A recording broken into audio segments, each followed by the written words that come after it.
ঘর চেঞ্জ করা নয়, ঘর চেঞ্জ করলে না জিনিস সেট করতে করতেই জীবন শেষ হয়ে যায়। এক ঘরের জিনিস অন্য ঘরে এসে দেখবে সেট হতে চায় না। এই যেমন পর্দা বলো, জানলার পর্দা, কটা জানলা আছে, এই ঘরটা বাড়তে বাড়তে এমন আকাশ ছোঁয়া বেড়ে যায় যে কিছু বলার নেই। আর আমার ঠান্ডায় না গলা নাক সব বন্ধ হয়ে গেছে। জানি না তোমরা আমার কতটা ভালো করে কথা বুঝতে পারবে, তাও ভিডিওতে ভয়েস দিয়েছি। তো হ্যালো এভরিওয়ান, আমি বৃষ্টি। আমার এই ছোট্ট সংসারে তোমাদেরকে অনেক অনেক ওয়েলকাম। সকাল সকাল ঘুম থেকে উঠে প্রীতম অর্ককে রেডি করছে স্কুলের জন্য। আর আজকে অর্ক সকালবেলায় খেয়ে যাবে হচ্ছে ম্যাগি, তো সেটা ওকে কালকে রাতেই ওর বাবাকে বলে রেখেছিল, তো সেটাই ও বানাচ্ছে।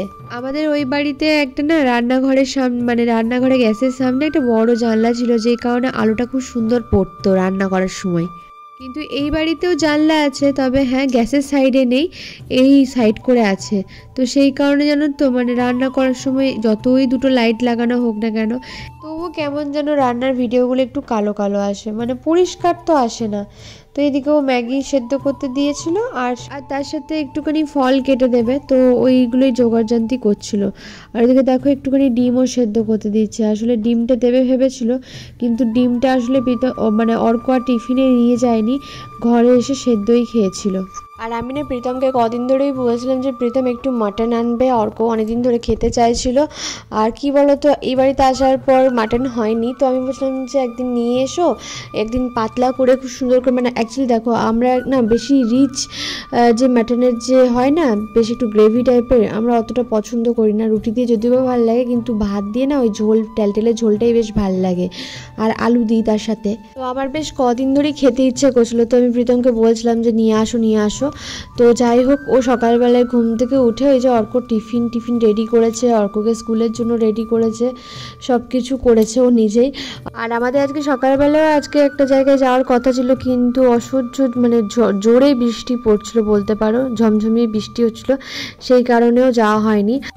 বাবাকে আমি বলেছিলাম আম কেটে দিতে, আমার আম খেতে প্রচুর ভালো লেগেছে।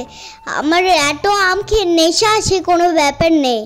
খুব যখন ছোট ছিল অর্ক, তখন না আম দিলে মুখ থেকে থুতু করে ফেলে দিত, কিন্তু আগের বছর থেকে দেখছি মানে ও না এই আমটা খুব ভালো খাচ্ছে। তো এই যখনই আম, মানে এখন তো এদিকে আম তো খুব ভালো। তোমাদের এদিকে আমের দাম কীরকম গো?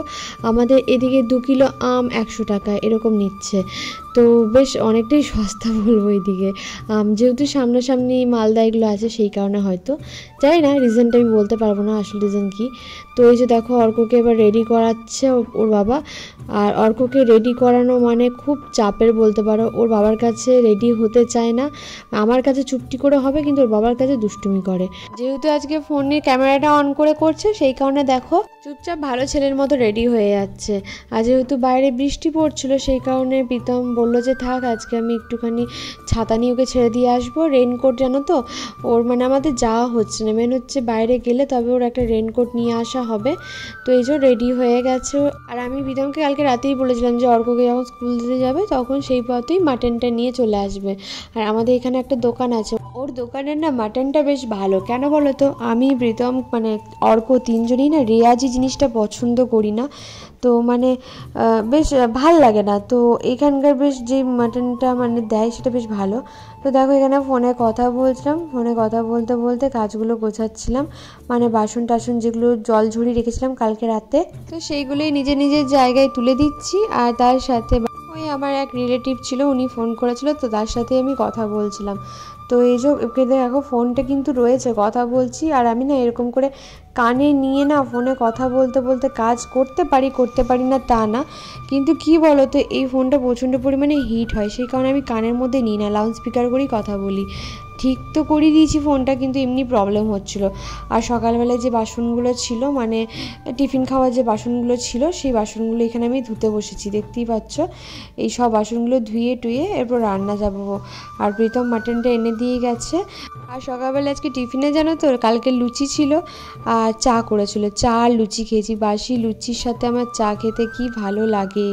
অর্ককে না ফাইনালি মনে হচ্ছে চশমাটা দিতেই হবে। কেন বলো তো, ওর অনেক ছোটোর থেকেই মানে এটা অ্যাকচুয়ালি ওর ছিল, ওকে যখন একদম ছোটোতে আই চেক আপ করানো ছিল তখন বলেছিল ওর চোখে একটু পাওয়ার আছে। তো এটা অনেক সময় জানো তো বাচ্চার মা কি বাচ্চার বাবা এগুলোর থেকে আসে অনেক সময়।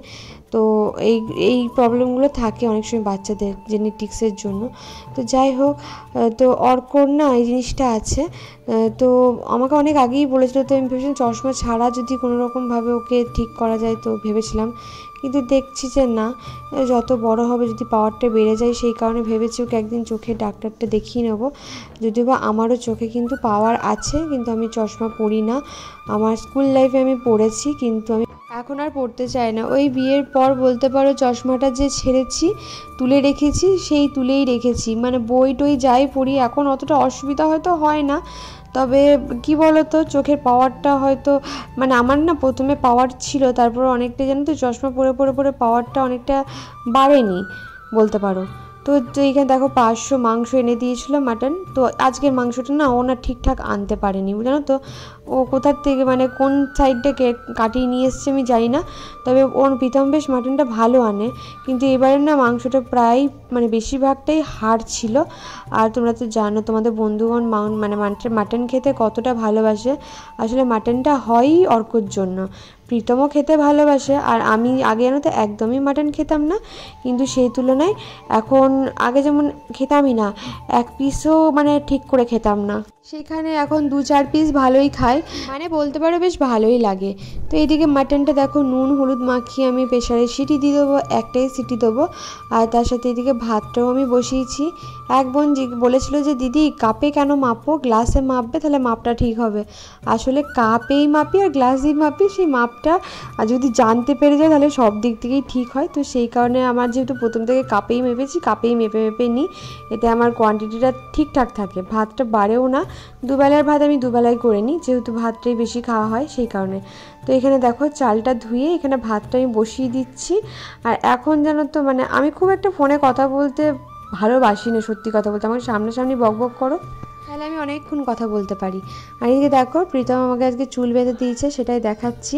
ওর হঠাৎ হঠাৎ মনে হয় যে হ্যাঁ এরকম এরকম করে বেঁধে দেবো, তো আমি ওকে বলে দিয়েছিলাম, ও সেভাবে দেখো চুলটা বেঁধে দিয়েছে। তো আমি সেটাই বেঁধে রেখে দিয়েছি। আর এদিকে প্রীতম আমাকে আদা রসুন এগুলো কুটে কাটে দিচ্ছিল। অর্ক স্কুল থেকেও চলে এসছে। আমাদের একটু দেরি করেই এখন রান্নাটা বসায়, যেহেতু গরম গরম খাওয়ার একটা ব্যাপার থাকে সেই কারণে। আর আমার এই ঝাল ডালিটা শেষ হয়ে গেছে, মানে যে মশলার যে দানিটা ছিল সেই দানিটা শেষ হয়ে গেছে। তো ভাবলাম সবগুলো আবার সুন্দর করে সাজিয়ে নিই, মানে আমার যেগুলো হাতের কাছে লাগে মানে গোটা মশলাগুলো, সেই মশলাগুলো এর মধ্যে রাখি। আর ছোটোবেলায় তো মাকে দেখতাম এরকম, মানে খাপ দুটো ছিল, একটাতে গোটা মশলা রাখতো আর একটাতে দেখতাম তোমার ওই গুঁড়ো মশলাগুলো রাখতো। আর দর্শন দিয়ে তেল দিত, তেল দিয়ে রান্না করতো, 1 দর্শন 2 দর্শন। এখনও আমার মায়ের কাছে জানেন তো ওই দর্শন আছে, মানে সেই হয় না দর্শন, জানি না তোমরা চিনবে কিনা জিনিসটা, সেই দর্শন দিয়ে তেল দিয়ে দিয়ে রান্না করে। তো জানি না কাদের কাদের বাড়িতে আছে, তো যাদের বাড়িতে থাকবে তারা এটা জানবে। তো এইখানে দেখো সব মশলাগুলো বেটে নিচ্ছি। আজকে শিলে বাটবো না, আজকে নর্মালি মিক্সার গ্রাইন্ডারেই বেটে নিচ্ছি। আমাদের রান্নাঘরের এখনও বোর্ডটা চেঞ্জ হয়নি, কবে হবে জানি না। আসলে কি বলো তো, কবের থেকে ওই ছেলেটাকে বলা হয়েছে, ওই ছেলেটাই আসছে না। মানে এখানে মানে একটা কি জানো তো, কিছু কিছু মানুষ আছে যে তাদের কথার কোনো দাম নেই, এটাই হলো ব্যাপার। যাই হোক, ও কবে বলেছিল যে দিদি আমি এটা খুলে নিয়ে যাব, এক্সস্ট ফ্যানটা খুলে নিয়ে যাব, এই বোর্ডটা চেঞ্জ করে দেবো। তো ওর কোনো পাত্তাই নেই, যখনই ফোন করা হয় তখনই বলে এই কাছেই কাজ করছি, যাব গিয়ে খুলে নেবো। তো সে আর হলো না। যাই হোক, এখানে ভাতটা আমার হয়ে গেছে। আর এই যে বলতে পারো এইটা এবার রান্নাটা চাপাবো। আচ্ছা, একজন দেখছি কদিন ধরে খুব কমেন্ট করছে এইজোটা আবার কি, আর এটা কি। তো যার যেমন মানে এটা কথার একটা টোন, বুঝলে তো। তো এটা আমার ছোটোর থেকে এরকমভাবে কথা বলার টোন আছে, তো আমি এটা বলি। এটাতে অত রিয়্যাক্ট করার কিছু নেই, সব মানুষেরই একটা কথার টোন থাকে, বলতে পারো কথার একটা ভাব থাকে, তো সেইভাবেই মানুষ কথা বলে। আমার যেভাবে কথা বলি সেইভাবেই আমি তোমাদেরকে ব্লগেও বলি, মানে আমি নর্মালি ঘরে যেভাবে কথা বলি সেইভাবেই তোমাদের সাথে কথা বলার চেষ্টা করি। তো এখানে মাটনটাও আমি চাপিয়ে দিয়েছি রান্না, মানে ওইদিকে দেখো মাটনটা আলাদা আর স্টকটাকে আলাদা করে রাখলাম। স্টক মানে মাটনটা যে জলটা সেদ্ধ করে রেখেছি জুসটা, সেটা। ওইদিকে আলুটা ভেজে নিচ্ছি, দেখতেই পাচ্ছ ছোটো ছোটো করে আলু কেটেছে প্রীতম, যাতে সেদ্ধ হয়ে যায় তাড়াতাড়ি করে, সেই জন্য। আর এইদিকে প্রথমে তেলের ওপর চিনি দিলাম, তারপরে পেঁয়াজটাকে একদম বাদামি করে ভেজে নিচ্ছি, দেখতেই পেয়েছো। আর এর মধ্যে বাটাটার মধ্যে কী কী আছে বলে দিই। আদা, রসুন, জিরে, ধনে, গোলমরিচ আর আছে এলাচ। হ্যাঁ, এই মশলাটাই আছে। এরপর মশলাটাকে দিয়ে সুন্দর করে কষিয়ে নেব। আসলে মশলার কোয়ান্টিটি মানে পরিমাণ যদি ঠিকঠাক দাও আর কষানো, সব কিছু রান্নার মধ্যেই হচ্ছে কষানো। তো এর মধ্যে দিচ্ছি এবার হলুদ আর দিচ্ছি একটুখানি কাশ্মীরি রেড চিলি। দেখো দিয়ে পরে ভালো করে মশলাটাকে কষিয়ে নিচ্ছি। এবার যখন গা মাখা মাখা হয়ে আসছে তখন এই যে মাটনের যে স্টকটা ছিল সেই স্টকটাই দেবো, নর্মাল জল দেবো না, কারণ নর্মাল জল যদি লাগে পরে দেবো। তারপরে যে আলুটা ভেজে রেখেছিলাম, এটা সেদ্ধ করা আলু না কিন্তু ভাজা আলু, তো সেইটা দিয়ে কষবো। কেননা দেখো আমি তো মাটনটা সেদ্ধ করে রেখেছি, বেশিক্ষণ টাইম লাগবে না। আর ঝালের জন্য কটা কাঁচা লঙ্কা দিয়ে দিলাম। এই যে স্টকটা এবার একটু একটু করে দিয়ে এই আলুটাকে আমি একটুখানি হাফ ডান করব। তারপরে সেদ্ধ করে রাখা মাটনটা দিয়ে দিচ্ছি। এটা 500-র মতো মাটন ছিল, তবে বেশিরভাগটাই আজকে হাড় ছিল। আমার না এই মাটনের হাড় যখন খুব নরম হয়ে যায় আর চেবাতে খুব ভালো লাগে, জানো তো। জানি না কার কার ভালো লাগে, কিন্তু আমার খুব ভালো লাগে। তো এটা কালারটা দেখো কত সুন্দর এসছে। আর এটা না একদম কষে গেছিলো। এবার যে স্টকটা ছিল তার সাথে একটু পরিমাণ জল অ্যাড করে আমি এটা ফুটতে দেবো। আজকে না গরম মশলার বেটে আর দিইনি, কারণ ওই একবারই সব মশলার মধ্যে বেটে দিয়েছিলাম, সেই কারণে। আজকে একটা অর্ডার আছে, সেইটা হচ্ছে বেবিকর্ন, ক্রিসপি বেবিকর্নটা যাবে। তো সেই কারণে আজকে অতটা অর্ডারের চাপ নেই। ওই জন্য প্রীতম বললো বৃষ্টি এদিকে পর্দাটা আমি একটু মানে একটু আমাকে ধরে দেয়, তো সেই হিসাবে পর্দাটা দিয়ে দিই। কারণ এই দিকটা তো আমাদের বেলকানির দরজাটা খুলে রাখলে বেশ আলো আসে, ঘরটা আলো বাতাস আসে। তো ওই কারণে প্রীতম বললো যে ঠিক আছে। আর পুরোনো পর্দাটা দিয়ে আমরা দেখছিলাম যে ঠিক ভালো লাগছে না খারাপ লাগছে, তখন দেখলাম যে না খুব খাটো লাগছে। ওই জন্য বললাম যে না একটা বড় পর্দা মানে 2-3টে পর্দা আমরা ঘুরে দেবো। তো যেটা পর্দা লাগছে সেই পর্দাগুলো এখন ইউজ করা হচ্ছে, বাকিগুলো ঘুরে দেবো। তো এখানে আমি স্নান করে দেখো ঠাকুরকে ধূপ দেখাতে এসেছি, কারণ ভোগ 2বার প্রীতম দিয়ে দিয়েছে, আমাকে আর দিতে হবে না। সেই কারণে এখানে দেখো 2বার মানে আমি ভোগ যদি নাও দিতে পারি ঠাকুরকে তো প্রীতম দিয়ে দেয়।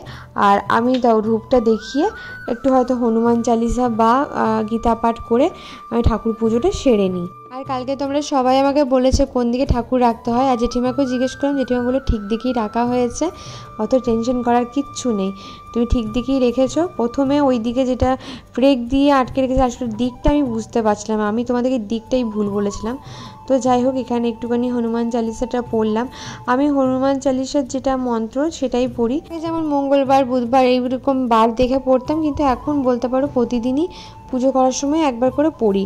মানে এটাতে মনের একটা শান্তি আসে, আর ভেতরে যে ভয়গুলো থাকে না, সত্যি বলছি গো, হনুমান চালিসা আমি অনেক আগের থেকে পড়ি। তো জানো তো মনের মধ্যে একটা যে ভয় কাজ করে, বা কোনো কারণে তুমি হয়তো বিপদে আছো, কোনো পথ খুঁজে পাচ্ছ না, সেই সব কিছু রাস্তায়ও দেখায়। তো আমি ওই কারণেও পড়ি বলতে পারো। তো এবার হচ্ছে খাবার পালা, তো অর্ককে আগে দেবো তারপরে আমি খাবো। আর এখানে হয়ে গেছে। তো এটা একটা বড় জায়গায়, মানে যে জায়গাটায় রাখবো সেই জায়গায় একটুখানি ঢেলে নিলাম খাবারটা। আর হ্যাঁ গো আমাদের একটু ঝোলটা লাগে, তার সাথে আলুটাও লাগে। তো এই যে এখানে দেখো অর্কবাবুর মুখটা থেকে বুঝতে পারবে যে আমি ওকে বকা দিয়েছি। আর বকা দেওয়ার কারণটাও তোমাদেরকে বলি, ও কাগজ ছিঁড়ছিল, যেটা আমার একদম ভাল লাগে না, কাগজ নষ্ট মানে ছিঁড়ে নষ্ট করছিল। তো আমি ওকে বকা দিয়েছি, ভালো রকমই বকেছি। তো খেতে বসে কাঁদছিল। তো যাই হোক ওই যে খেতে বসে কাঁদছিল বলে দেখলাম যে আমারও একটু খারাপ লাগছে, তো আমি ওকে খাইয়ে দিচ্ছিলাম। দুষ্টুমি করে না, কিন্তু যেগুলো করে আবার সেগুলো আবার নেওয়া যায় না, জানো তো। আর ঠিক টাইমে যদি ঠিকভাবে শাসন না করা হয় না, তখন আবার মাথার উপর উঠে নাচবে, যে জিনিসটা ভালো না। তো সেই কারণে আমি ওকে একটু বকা দিয়েছি, আজকে ভালো রকমই বকা দিয়েছি বলতে পারো। এই বাড়িতে আসার পর ভালোই রকম বকা খেয়েছে। এবার এখানে আমাদের খাবারটা নিচ্ছিলাম, তো প্রীতম এই যে দেখো ভিডিও করছিল। আর আমি চুলটা আমি আর খুলিনি, ওইভাবেই গার্ডার রেটে রেখে দিয়েছি। একবারে বিকালবেলায় ভাবছি একটু বাইরে যাব, তখনই একবারে মানে করে নেবো। আর আমার এই চামচ দিয়ে ভাত না পোষায় না, মানে এরকম হাঁড়িতে, তো সেই কারণে আমি হাত দিয়ে দিচ্ছিলাম। আর এদিকে অর্ক খাচ্ছিল। আর আজকের মাংসের ঝোলটা সত্যি খুব ভালো হয়েছিল, মাটনটা দারুণ হয়েছিল। তো এই যে দেখো এখনও মুডটা কিন্তু অফ করে। আজ হচ্ছে আমাদের লাল লাল ঝাল ঝাল মাটন আর ভাত, আর কিচ্ছু হয়নি। ভাবছিলাম পোস্ত করবো না, বলছিল যে পোস্ত করবো, পেঁয়াজ দিয়ে পোস্ত, পোস্ত দিয়ে পেঁয়াজ দিয়ে করলে আরো ভালো লাগতো খেতে, দারুণ দারুণ। পোস্ত নেই মনে, অল্প এক প্যাকেট একটুকু পড়ে আছে না, সেই ওইটা অন্যদিন হয়ে যাবে। আনতাম না, কিন্তু এই ছেলেটার জন্য আর বৃষ্টির জন্য নিয়ে এলাম। চলো আমরা খাই।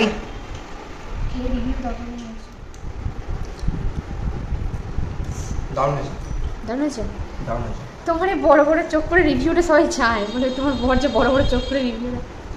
ফ্লেভারটা মুখে লাগছে, জিভের এই সাইডটা ভালো লাগছে না? দারুণ হয়েছে। বেশি করে গরম গরম আলুতে মেখে যেমন খাওয়া যাচ্ছে। তোর ঠিক আছে? আলুটা একমাত্র হ্যাঁ। তো দেখো তোমাদের বন্ধুগণ কি একটা দেখায় বললো, কি এটা? এটা হচ্ছে একটা পিগে, এটা ও কাদাতে ঝাপায়, কিন্তু আশেপাশে ও এমনি প্রচুর এমনি রংটা থাকে, ও কাদাতে ঝাপি কিন্তু ওর ফ্ল্যাট ক্লিন করে দেয়। এটা তুমি বানিয়েছো? হ্যাঁ স্কুলে বানিয়েছো? হ্যাঁ, বাহ বাহ, ফার্ম অ্যানিমালস। ওই দেখি ফার্ম অ্যানিমালস, বাহ বাহ, খুব সুন্দর হয়েছে তো। কি সুন্দর হাত ঢোকানো যাচ্ছে আবার। হ্যাঁ, এখানে আমি এগুলো প্রথমে ইয়ার্স করে দিয়ে, আইস দিয়ে, নোজ দিয়ে, এরকম এরকম। স্কুল থেকে আসার পর থেকে বলছে মা এটা আমাকে ভিডিওতে দেখাও, ভিডিওতে দেখাও, আমি বানিয়েছি, খুব সুন্দর হয়েছে, দারুণ হয়েছে, দারুণ। পিগটা কথা বলে না অর্ক?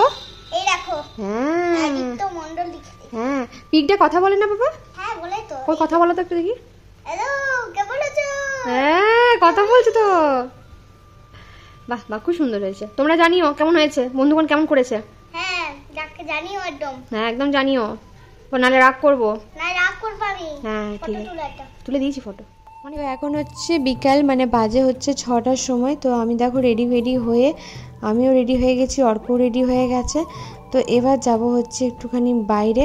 আর আমি না ঘুমিয়ে গেছিলাম, অর্কও ঘুমিয়ে গেছিলো, মানে আমাদের ঘুমগুলো এখনও ভাঙেনি বলতে পারো। প্রীতম এক প্রকার আমাকে অর্ককে একটু জোর করেই নিয়ে যাচ্ছে, কেননা এই জায়গাটায় 2 দিন ধরে যাওয়ার কথা ছিল, হচ্ছিল না। তো রাস্তায় বেরিয়ে পড়েছি। তবে একটা জিনিস কি জানো তো, আমাদের খুব তাড়াতাড়ি একটা স্কুটি লাগবে, কারণ প্রচুর পরিমাণে জানো তো এই যাতায়াতে টাকা খরচা হচ্ছে, আমাদের খুব লাগবে। তো দেখা যাক, স্কুটি বললেই তো স্কুটি না, ইএমআই অনেকেই আমাদেরকে নিতে বলছে, কিন্তু প্রীতম আর আমার কোনোটাই ইএমআই নেওয়ার ইচ্ছা নেই। কারণ একবার যদি তোমাদের মানে পেমেন্ট মানে কোনো রকমভাবে ওরাই মিস করুক বা আমরাই মিস করি, কিন্তু সেটা মানে একটা না একটা মিস হয়, কেন বলতে গেলে ওই কারণে আমি ইএমআই কোনো জিনিস নিতে চাই না, কোনো দরকার নেই। যখন টাকা হবে ফুল দিতে পারবো তখনই নেব। প্রীতমও এই জিনিসটা বলে যে ইএমআই নেওয়ার দরকার নেই কোনো। তো দেখো এখানে আমরা এসেছিলাম হচ্ছে একটা শপিং মলে এসেছিলাম। তো ওখানে কতগুলো জিনিস দেখার জন্য এসেছিলাম, দেখার জন্য বলতে না মানে এসেছিলাম হচ্ছে কিনতে, কিন্তু এখানে একটা জিনিস কিনতে এসে পছন্দ হয়ে গেলো অনেক কিছু। তো সেই আর কি ঘুরে ঘুরে জিনিসগুলো দেখছিলাম আর কিনছিলাম। আর এখানে অর্ক রীতিমতো চেষ্টা করে গেছে আমাকে কনভিন্স করার যে মা ওর জন্য কিছু একটা নিতে হবে। ও কিছু মুখে না বললেও মানে ওর মুখে হাব ভাব দেখো বিরক্ত হচ্ছিল। তো ওই কারণে ও না চুপটি করে একটা জায়গায় দাঁড়িয়ে গেছিলো, ভাবলো লাস্ট পর্যন্ত ভাবলো কি বলনি ওকে হয়তো আর কিছু কিনে দেওয়া হবে না, কারণ আমি ওকে ঘর থেকে বুঝিয়ে এসেছিলাম। এই কদিন আগে ওকে একটা টিফিন বক্স দেওয়া হয়েছে, ওয়াটার বোতল দেওয়া হয়েছে দামি। তো এখন আপাতত আর কিছু দিতে পারবো না, কারণ ঘরের টুকিটাকি জিনিসগুলো কেনার আছে, সেইগুলো কিনতে হবে সব। কারণ অর্ক বড় হচ্ছে, অর্ককে এবার একটু বুঝতে হবে যে কখন কোনটা মানে দিতে পারবো কি দিতে পারবো না, মানে থাকলেই যে দিতে হবে তার কোনো মানে নেই। তো এখানে দেখো কফি মাগগুলো এত ভালো, মানে কালেকশন খুব একটা খারাপ ছিল বলবো না, কিন্তু বলতে পারো আমার পছন্দ হচ্ছিলো। তবে হাত খুলে খরচা আমি করতে পারছিলাম না, এটাই হলো বড় ব্যাপার। তো সব কিছু নিয়ে বিলিং কাউন্টারে চলে এসেছি। তারপরে বাড়ি এসে প্রচণ্ড পরিমাণে পেয়ে গেছিলো খিদে, তো সেই কারণে আর ভাত বানানোর অপেক্ষায় থাকিনি। তো এখানে প্রীতম একদম রুটি নিয়ে এসেছিলো, মানে প্রচণ্ড খিদে পেয়ে গেছিলো জানো তো, অনেকটা রাত হয়ে গেছিলো। আর এখানে দেখো আমার দেখে দেখে অর্ক পেঁয়াজ খাওয়া শিখে গেছে, মানে আমি আর প্রীতম যেহেতু রুটিতে পেঁয়াজটা খাই সেই কারণে ও আমাদের দেখে দেখে খেতে শিখে গেছে। আর যেহেতু প্রচুর খিদে পেয়েছিল, এসে পরে এই জিনিসপত্রগুলো রেখেছি, রেখে হাত পা ধুয়ে দেখো অর্ক ড্রেস চেঞ্জ করেছে, বাট আমি আর ড্রেস চেঞ্জ করিনি। আমি প্রীতমকে বললাম একবারে খেয়ে দিয়ে করবো। আমরা গেছিলাম হচ্ছে কোথায়, বিশাল মেগামার্ট। বিশাল মেগামার্ট, বিশাল মেগামার্ট, বিশাল মানে সত্যি বিশাল, অনেক বিশাল। তো কি কি নিয়েছি তোমাদেরকে সেটাই দেখাবো। এখানে সবার প্রথমে যেটা যার কপচা ড্রয়িং বুক নিয়ে আসে, নিয়ে উল্টো পাল্টা ড্রয়িং করে, ঠিক আছে, কেনাকাটায় কিনবে নি সুন্দর করে ড্রয়িং করে না। এটা এই যে অল্প পিঙ্ক কালারের মুখ মোছার রুমাল, যেটা আমি কিনতে চাইনি কিন্তু জোর জবরদস্তি কেনা করেছে আমাকে, এই যে। আর আমি ঘরের টুকিটাকি জিনিস নিয়ে এসেছি, এই কন্টেনারগুলো নিয়েছি। এটার দাম পড়েছে কত, 299, 199, 199, বেশি নিয়েছে 199 এটা। এই দুটো নিয়েছি, দুটো সেট নিয়েছি। আর আমাদের শীত গ্রীষ্ম বর্ষা, আচারই হচ্ছে বর্ষা। যা কিছু খাই আচার, পিতাও খাই। আমি ওটা একটা ফ্রি দেখেছিলি তো? দেখো না ওইখানে বাগাইনি কিন্তু ওটা এরকম আচার ভিডিও দেখা হচ্ছে না। সে এটা দাম পড়েছে কত? 10 টাকা। 69। এই যে ওগুলো কি জন্য নিয়েছে ভগবান জানে। সস এটা নিয়েছি, এগুলো তার সাথে নিয়েছি। ও আচ্ছা, এটা 4টে সেট আছে, কমে পেলাম, নিলাম। এই যে কফি মগ দুটো আমার আর প্রীতমের। খুব ইচ্ছা ছিল দুটো কফি মগ নেবো, কিন্তু জানো তো ভালো মানে পাচ্ছিলাম না। এটা হচ্ছে বিশাল আহামরি তা না, তবে হোয়াইট কালারের কফি মগ খুব ভালো লাগে। এটা হচ্ছে বেশি পরিষ্কার করা, সিঙ্ক পরিষ্কার করা, ভালো বেশ ব্রাশটা। আর তার সাথে নিয়েছি কতগুলো ডোর ম্যাট। এই যে কত করে লাগে এটা? এগুলো সব 90 টাকা। 3টে নিয়েছিস? তোমায় দেখালাম দুটো অ্যান্ড 3টে। আর যেহেতু রিক্সার ভাড়া পাইনি, ওই পুরী 10 টাকায় ঘুরতে নিতে হয়েছে, কারণ ওরা ভাড়া খুচরো ছিল না, সেই কারণে। তো এই হলো আমাদের ডোরম্যাটগুলো, দরকার ছিল ডোরম্যাট। এগুলো সব ক্লিন করে নেওয়ার পর তারপর বাঁধবো, ঠিক আছে? এই যে ডোরম্যাট, এই ঘরে দুটো লাগবে, ওখানটা একটা লাগবে, ওখানটা একটা লাগবে, আর একটা লাগবে হচ্ছে তোমার বিছানার সামনে, বেডের সামনে এটা রাখবো। তো এই হলো ডোরম্যাট। ভিডিও হচ্ছে তো আজও। আর এই কন্টেনারগুলো নিলাম কেন বলো তো? বিস্কিট ফিস্কিট রাখার জন্য। যে কন্টেনারগুলো ছিল সেগুলো না প্যাচগুলো টাইট, মানে ঢাকনার প্যাচ কেটে যাচ্ছে। তবে অভিজ্ঞতা আমাকে যা বলেছিল না, তেমন কিছু আমি দেখতে পাইনি মলটার মধ্যে, ঠিক আছে? তারপরে আমরা ওই খরমোচার যে এটা হয় না, কি বলে নিলাম, খরমোচার ওয়াইপারটা হয়, সেটা দেখতে গেছিলাম। তো ওইটা আমরা ভালোটা পাইনি, ঠিক আছে? আমাকে বলছিল, কিন্তু আমি যেটা আগে আমার যেটা কলকাতায় নিয়ে আসলে ওটা খুব ভালো জিনিসটা ছিল, ওইটা নেবো ভেবেছিলাম। আর যেটার জন্য গেছিলাম জামা কাপড়ের কালেকশন দেখছিলাম, কিন্তু ব্যাপারটা হচ্ছে গেছিলাম এইগুলো নিতে। তো যেগুলো ভালো লাগে সেগুলো নিয়ে এলাম। মানে আমার তো আহামরি কিছু নেই। আমার তো সংসারের জিনিস বলতে এই তো এইগুলো, এই জিনিস কিনে দিলে আমি খুশি। আমার জামা কাপড় লাগবে না, আমার এইসব জিনিসে আমি খুশি হই, আমাকে কেউ যদি দেয় বা গিফট করে। এই যে এইগুলো আমার সংসারের জিনিস। যতদিন বাঁচবো ওই সংসারের জন্য জিনিস কিনবো, সংসার গোছাবো, এইগুলো ব্যাপার। তো এই ছিল আজকে আমাদের শপিং। আর আমার এত খিদে পেয়েছিল, আর অপর এত খিদে পেয়েছিল, আমরা এসে পরে ড্রেস ফ্রেস না ছেড়ে হাত পা ধুয়ে আগে খেলাম, পেটটাকে ঠান্ডা করলাম, তারপরে ভিডিও। আর আমার কাছে প্রীতম যা হাঁটিয়েছে না, তার কোনো কোনো মানে হয় না। এই তো এই সামনে বলতে প্রায় কত হাঁটিয়েছে মানে? কত 2-3 কিলোমিটার হবে। 2-3 কিলোমিটার ছিল না প্রীতম, ঢপটা মেরো না। কত হবে 2-3 কিলোমিটার? তাছাড়া 7 কিলোমিটার হতেই পারে, কোনো আইডিয়া নেই। বিশাল ওই যেখানে বিশাল মেগামার্ট থেকে তো হাঁটিস না? ওইখান থেকে আমি তো কতটা হাঁটালো, তারপর অটো ধরলো, ঠিক আছে? ওইখান থেকে যে হাঁটালো, তারপরে পুরো বিধান মার্কেট অব্দি আমাকে হাঁটিয়েছে। আমার এইটুকু কেন বাকি থাকে, ওইটুকু আমি হেঁটে চলে যাচ্ছি, টোটো তার করতে হবে না। আমার শুধু কথা শুনে গেল, এখানে ভালো একটা দোকান আসছে, ওখানে খাওয়াবো কিছু।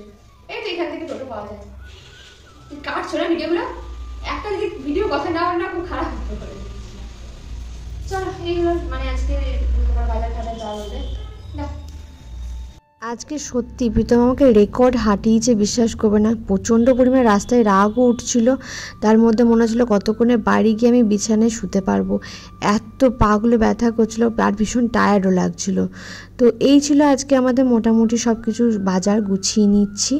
তো কাল আবার দেখাবো নতুন ভিডিও নিয়ে। সবাই ভালো থেকো, সুস্থ থেকো, আর সকলকে ভালো রেখো। আজকে টাটা।